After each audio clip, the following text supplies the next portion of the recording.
I want to share a landlord story with you, and I'm really worried about this landlord.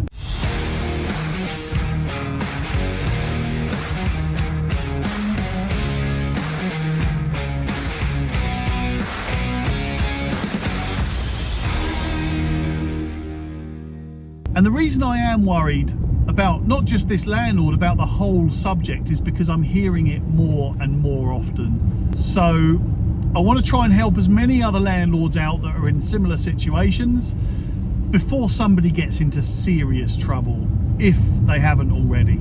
So I met this landlord yesterday, and it was by chance that I found out about this landlord's problem, and they didn't even know that they had a problem. This landlord came to me because they wanted to buy a buy-to-let property, and as you probably already know, I give advice on buying buy-to-let properties. My buy-to-let team go and source buy-to-let properties, and then my lettings team let and manage that buy-to-let property, and also my estate agency team help find those properties as well. So that's how this person came into contact with me, and they contacted me through my podcast, funnily enough. So I spoke to this landlord who said that he wanted to buy another buy-to-let property. So I started talking about what sort of property they were looking for, what sort of budgets they were working towards, types of property they like, what types of tenants they like to aim for, what areas, and all of those things. And then I asked the question, are you a landlord at the moment? And this man said, yes, I am a landlord. Okay, well, let's talk about your current property. Let's find out what you've got. And it turns out the idea was that he was going to release some of the equity from his existing rental property in order to finance another rental property. Very common, no problem at all, actually. And I just asked him whether his current property was managed by an agent or whether he managed it himself. And look, I'm not going to lie to you, the reason I asked that question is to see if there's an opportunity or a desire for that landlord to be managed by my letting agency. Of course I was going to ask that question. In fairness, he said, no, I manage this myself, I have done for 20 years. Which again is quite a common thing, because 20 years ago, managing a rental property was mainly about just collecting the rent and making sure that the property wasn't falling to bits. Now, a lot of landlords don't actually do that correctly, even that basic management of a property and tenancy. But anyway, that was the thing. So 20 years ago, he got this property, been renting it out ever since, looked after it himself, never had an issue. So I said, all right, look, before we go forward with finding the new property, I just want to make sure that your current property is compliant. I wouldn't be I wouldn't be an ethical letting agent if I didn't check that this landlord was doing the right things in the right ways. And it's the reason I do this podcast. It's the reason I do my videos. Look, if you're going to become a customer of mine, then great. But if you're not, then I want to make sure you're getting it right, because there are 176 different pieces of legislation that you've got to follow, and it's even more serious than ever. So if you're a self-managing landlord, you've either got to be set up like a letting agent and do everything a letting agent does, or just use a letting agent. So I just said, look, I'm just going to make sure that your current property is compliant, that you're not at risk with your property. He said, great, all right. So turns out that he has got a gas safety certificate, because his plumber goes round there once a year and gets a gas safety inspection completed. However, this landlord doesn't know if the plumber is qualified to do a gas safety inspection or issue a gas safety certificate. Also, doesn't know whether this plumber is insured to be able to carry out any work. I asked him what level of insurance the plumber has. He said, I don't know.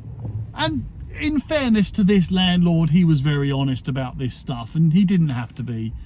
I think he was a little bit surprised at what level of management he had to do. So anyway, so he said that his plumber goes around, gets the gas safety certificate for him, but he said, I haven't got the gas safety. He just assumes that the plumber does it. So I said, okay, have you issued that gas safety certificate to the tenant? And he said, I haven't. Okay, So I just said to him, listen, you've got to give that to the tenant. That's required. Okay, he's going to do that from now on. Now, bear in mind, I'm not trying to catch him out. I'm just trying to make sure he's compliant. So he promised me he was going to go and do that. And he was going to check the plumber's certifications, accreditations, qualifications, and insurances. I then said about the electrical installation condition report, EICR. Has this landlord got an EICR passed on this property? He said, yeah, I think so. That's the energy thing, isn't it? And I said, no, that's an EPC. I'll get to that in a second. I said, but this is an electrical installation condition report. And he said, I don't think I've got one. That is a definite requirement and you need to get that now. So look, I've connected him with my electrician who's going to go and get this done. But the point isn't that. The point isn't that I can help you, I can solve all your problems. The point is there are a lot of landlords that don't fully know everything they have to do for every single tenancy without fail. So EICR, he didn't have an EICR in this property, which is pretty serious. Not just from a legislative perspective, but also, what if there's an electrical fire at that property and something serious happens to that tenant? That landlord will be in prison for manslaughter. Now that sounds really extreme, and I'm trying not to be dramatic. That's what will happen because it's the landlord's fault. It doesn't matter about the electrical installation. The fact is the landlord has a legal responsibility to get that electrical installation inspected and tested. Now, the landlord cannot just plead ignorance and say, I didn't know I had to get that done. Actually, that's probably worse. So the landlord didn't know that they had to get a EICR done. So we're going to sort that out. That's okay. Luckily, nothing has happened up until now. Could have been so much more serious. So I moved on to the Energy Performance Certificate, EPC. And actually he said, yeah, I'm pretty sure I've got an EPC on this place. Now the problem is the EPC had a rating of F. The minimum EPC rating required just to let the property is an E. It's probably going to change in the future as well, but it's an E minimum right now, which means he's not allowed to let this property. It's as simple as that. And I told him this, and the guy's face just dropped.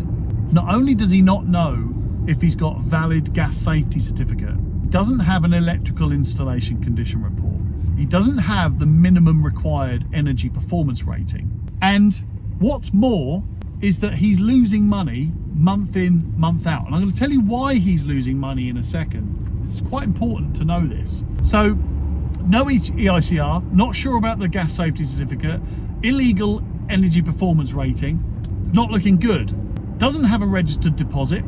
He got the deposit from the tenant, but doesn't have it registered in the correct way. Just put it in his bank. It's there in his bank. He's kept that deposit, but it's not registered with a approved government scheme. That's pretty serious. The tenant can claim up to 3.5 times the value of that deposit as compensation just for it not being registered properly. Doesn't matter whether the landlord still got it. Doesn't matter what the landlord does now. The tenant is entitled to 3.5 times that compensation. And all they have to do is ask. They don't have to go to court. They don't have to do anything like that. They just have to ask. They could go to an ombudsman. They could go anywhere and just say, my tenancy deposit wasn't registered properly. I want 3.5 times. Oh, and by the way, you get 3.5 times compensation and you've got to give the deposit back as well. Ugh. So it's actually 4.5 times. Anyway, so that's a pretty serious issue. Now, on the financial side, this is where it gets even worse. This property has been let for £900 a month. Now, it should be £1,300 a month. That's the minimum rent value for that property. And I just said to him, I said, how come you don't use a letting agent? And he said, well, you know, letting agents take 10% of the rent and it's too much money. I don't want to pay a letting agent. And I said, fair enough. I said, but you've been charging this tenant £900 a month, but you should be getting 13. A letting agent would be keeping your rent at the higher value. So actually, You might be paying a letting agent £100 a month to fully manage everything, but you're losing 400. And he thought, quite rightly, he said, oh yeah, didn't think of it like that, he said, but I don't want to increase the rent because the tenant's been there ages. I don't want to lose the tenant. And I said, but that's what a letting agent does. First of all, they get you the right rent with the existing tenant, or they get you the right rent with a new tenant. That's what letting agents do. They let properties and they manage properties. And he said, all right, I'll increase the rent. And I said, all right, well, do you know how to increase the rent? And look, it sounds like I'm being a dick, but I was just trying to make sure he does it correctly. And I hope people listening to this or watching this can see that what my agenda was yes, of course, I want him to become a customer of my business. Of course I do. I'm a businessman. I own a business which needs customers. But if he wasn't going to come on board and he was going to carry on doing it himself, then of course I want him to get it right.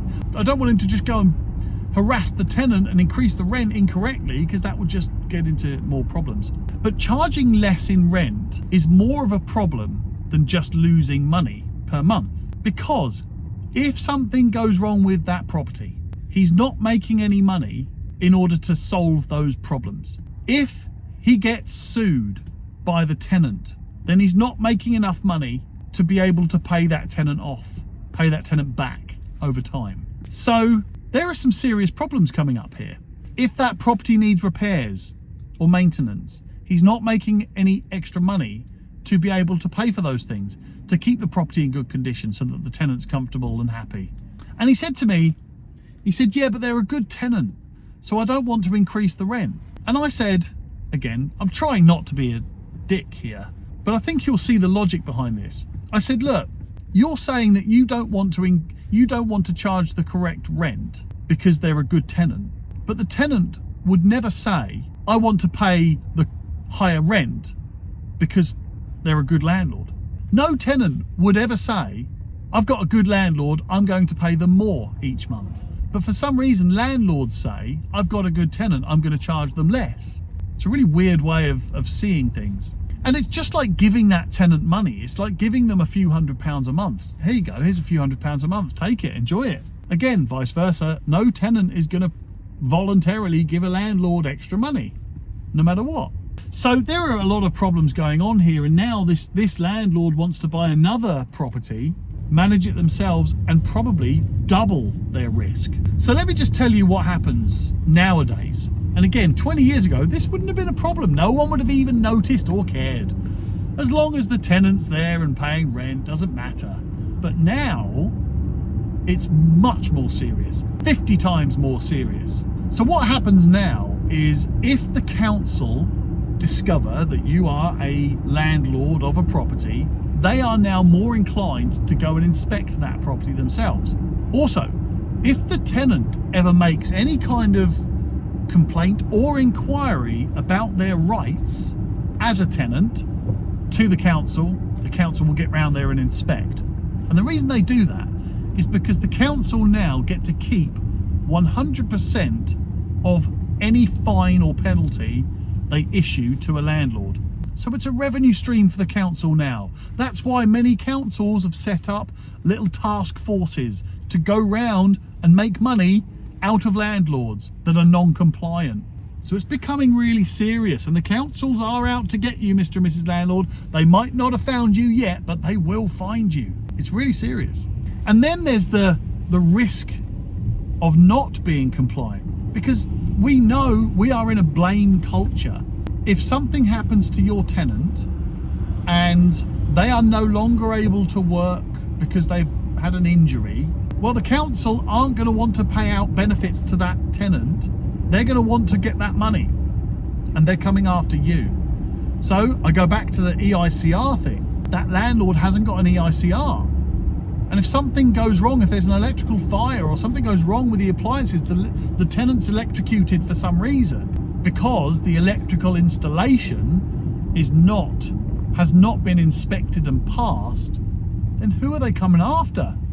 And if that goes to court, you probably will get fined, but you'll probably end up prosecuted. Now, I'm not trying to scare you. Well, I kind of am trying to scare you, but I'm not trying to scare you into becoming a customer of mine. I'm actually trying to make sure that as many landlords as I can help are doing it in the right way.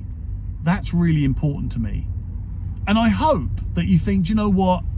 I can see what you're saying, Tom, and the value of having a letting agent on board far outweighs doing it myself. Even, not just in the getting the right rent every month, but also keeping you compliant and avoiding the fees and charges and costs and penalties and fines that you might incur. So all of those things are all leading towards saying this final piece. And this is my summary here, I suppose. Landlords, if you're going to self-manage your own properties, good luck to you. And if that's what you want to do, you've got to set yourselves up like a letting agency. Think of it like that.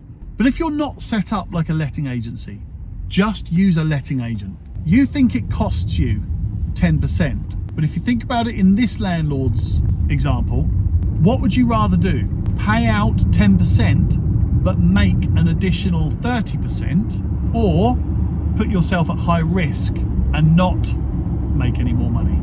I mean, that's a no-brainer, I expect. But use a letting agent. Don't know why anybody would want to self-manage in this landlord environment, landscape. So look, I'd be silly if I didn't say use my letting agency, but if you don't want to use my letting agency, there are plenty of good letting agents out there. I'm happy to introduce you to a good letting agent if you're out of my area. But either way, use a letting agent. And lastly, if you're going to carry on and do it yourself, make sure you're listening to my videos, subscribe to my videos, and write down what I'm saying. I've done a podcast and a video, and I do regular webinars called Everything You Need for Every Tenancy Every Time. In fact, the webinars are probably the best because that's much more visual. I put links to downloads in that webinar as well. So if you want to join that webinar next time I run it, then just message below, or I'll put a link so you can message me in some way. Just get in contact with me. tom@soanegroup.co.uk is my email address. But either way, if you want to join that webinar, contact me. That's everything you need for every tenancy every time. If you want to just watch the video, go onto my YouTube channel, subscribe to the YouTube channel, and just search Tom Soane, everything you need for every tenancy. But either way, do something. It's not like the old days. You have to have these things in place. Otherwise, you'll either end up in jail, skint, or in serious trouble. All right, that's a pretty harsh story, isn't it? I hope you liked it, and I hope you're going to take action. Either way, good luck to everyone. See you soon.